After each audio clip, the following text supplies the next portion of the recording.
दोस्तों, हर इंसान के पास परमात्मा ने ना एक बड़ा ज़बरदस्त प्रोसेसर दिया है, जिसको हम बुद्धि कहते हैं, दिमाग, ब्रेन।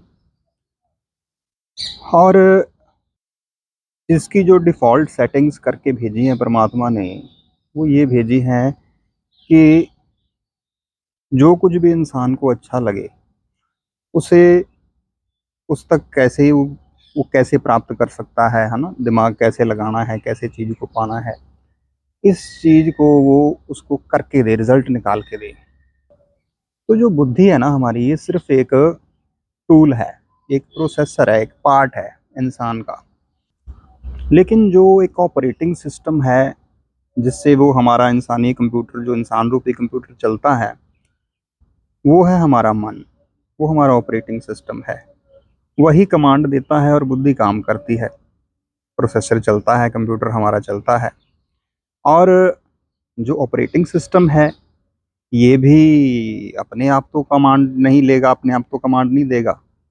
तो ये क्या करता है? ये इनपुट्स लेता है, डेटा, कमांड्स, जिसके आधार पर ये कमांड्स बनाता है। तो ये इनपुट कहाँ से लेता है?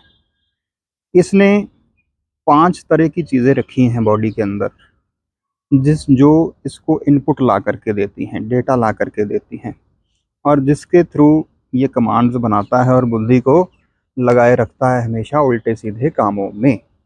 और वो 5 चीज़ें क्या हैं, जिनके थ्रू ये हमारा मन इनपुट्स लेता है? वो हैं हमारी 5 इंद्रियाँ। वो कहते हैं ना कि 5 ज्ञान इंद्रियाँ होती हैं और 5 कर्म इंद्रियाँ होती हैं। इन्हीं के द्वारा ये सारी इनपुट्स लेता है, और इंसान को इस तरह से ये 84 के चक्कर में फँसाए रखता है। और यही कारण है कि इंसान सारी जीवन निकाल देता है, लेकिन फिर भी परमात्मा याद नहीं आता। उसको पाने की कोशिश नहीं करता। क्यों? उसका रीज़न यही है। आई थिंक एक भक्त चरणदास जी हुए हैं, उनकी एक वाणी है, उन्होंने कहा है, कहते इंद्रियन के वश मन रहे, मन के वश है बुद्ध, चरणदास कैसे पाइए, तीनों यहाँ विरुद्ध। वो स्पष्ट कर देते हैं कि जो मन है वो इंद्रियों के वश में चलता है। जहाँ इंद्रियां ले जाती हैं, कुछ अच्छी चीज़ दिख गई, इंसान चलो जी उसके पीछे, ये चीज़ चाहिए। अच्छी गाड़ी दिख गई, मुझे ये गाड़ी चाहिए।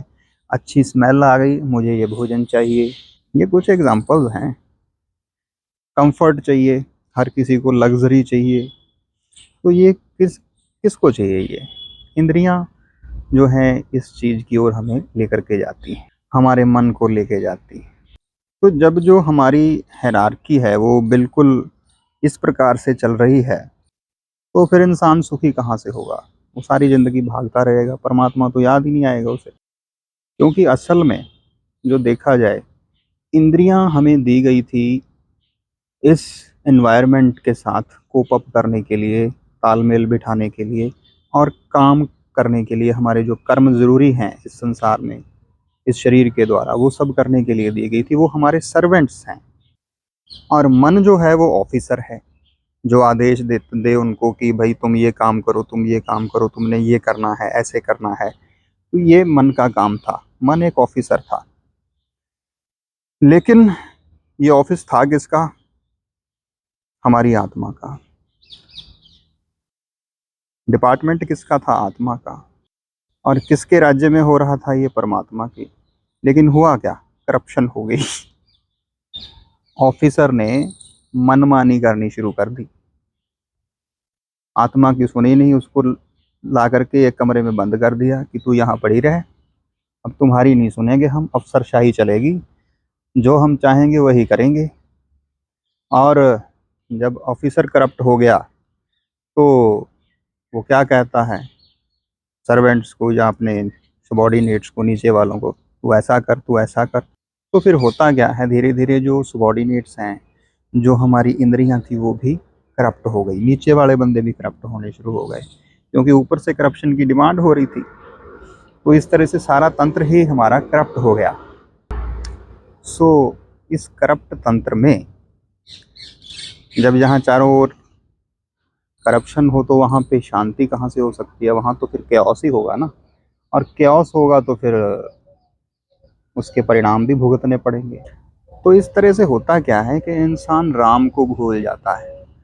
परमात्मा ने जो हमें ये शरीर दिया था, जीवन दिया था, इसमें उसने राम राज्य स्थापित करके दिया था कि तुम अगर राम के अकॉर्डिंग चलोगे, परमात्मा के अकॉर्डिंग चलोगे, तो सुखी रहोगे, जीवन में सब कुछ प्राप्त कर लोगे, वो सुख शांति समृद्धि तुम्हें मिल जाएगी।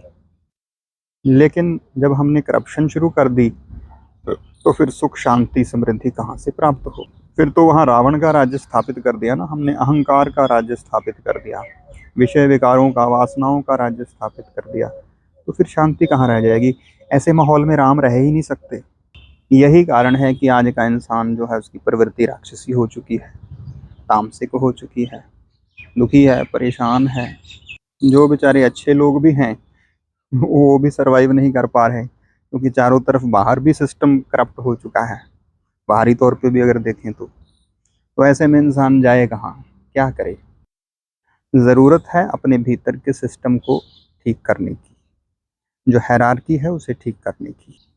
तो ये पता कैसे चलता है, ये ठीक होगा कैसे? ये तब होगा जब हम अपने घट के भीतर उस राम को, उस ईश्वर को जान लेंगे, उसको प्राप्त करेंगे अपने भीतर, तभी ये संभव है। और बाकी जहाँ से मैंने बात शुरू की थी बुद्धि से, तो इस बात को ये तुलसीदास जी भी रामायण में स्पष्ट करते हैं। वो कहते हैं कि बिन सत्संग विवेक न होई, राम कृपा बिन सुलभ न सोई। कहने का भाव, तात्पर्य क्या है कि बिना सत्य की संगति के, बिना सत्य को जाने विवेक जागृत नहीं हो सकता, और बिना विवेक के आप जीवन में सही डिसीजन नहीं ले सकते, सत्य की ओर नहीं बढ़ सकते।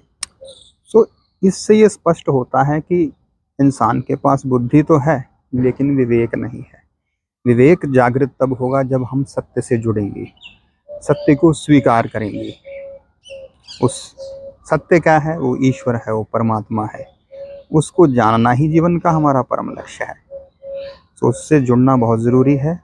ज़्यादा डिटेल में नहीं जाएंगे, वीडियो लंबा हो रहा है। आज के लिए इतना ही, धन्यवाद।